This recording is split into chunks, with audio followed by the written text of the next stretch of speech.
71 സങ്കീർത്തനം 19 വാക്യം. ദൈവമേ, നിന്റെ നീതിയും അത്യുന്നതമായിരിക്കുന്നു. മഹാകാര്യങ്ങളെ പ്രവർത്തിച്ചിട്ടുള്ള ദൈവമേ, നിന്നോട് തുല്യൻ ആരുള്ളൂ? ഒരു വലിയ ചോദ്യമാണ് സങ്കീർത്തനക്കാരൻ ഇവിടെ ചോദിക്കുന്നത്.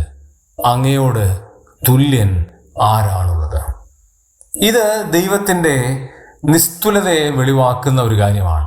ദൈവത്തോട് തുല്യൻ ആരുമില്ല എന്നുള്ള പരമപ്രധാനമായ കാര്യം ദൈവത്തിൻ്റെ നിസ്തുലതയെ വെളിപ്പെടുത്തുന്ന കാര്യമാണ്. അതുമാത്രവുമല്ല, ദൈവം പരമാധികാരിയാണ്. ആ പരമാധികാരനായ ദൈവത്തിൻ്റെ മുമ്പാകെ നമുക്ക് നിൽക്കുവാനോ ചോദ്യം ചെയ്യുവാനോ കഴിവില്ല.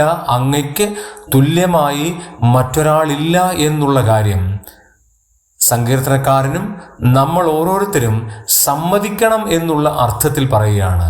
അങ്ങയോട് തുല്യൻ ആരാണുള്ളത്? മറ്റൊരു അനുഗ്രഹീതമായ ചിന്ത, ഇത് ദൈവത്തിൻ്റെ മഹത്വത്തെ വെളിപ്പെടുത്തുകയാണ്. ദൈവം മഹത്വത്തിൽ ആഗതനാകുന്നത് ദൈവത്തിന് തുല്യനായി ആരുമില്ല എന്നുള്ള വെളിപ്പാടാണ്.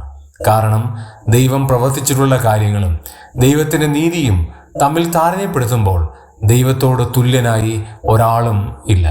ആ ദൈവത്തിൻ്റെ നിസ്തുലതയിൽ നമുക്ക് വിശ്വസിക്കാം, ആരാധിക്കാം, വീഴാം. ദൈവം നമ്മെ സഹായിക്കും.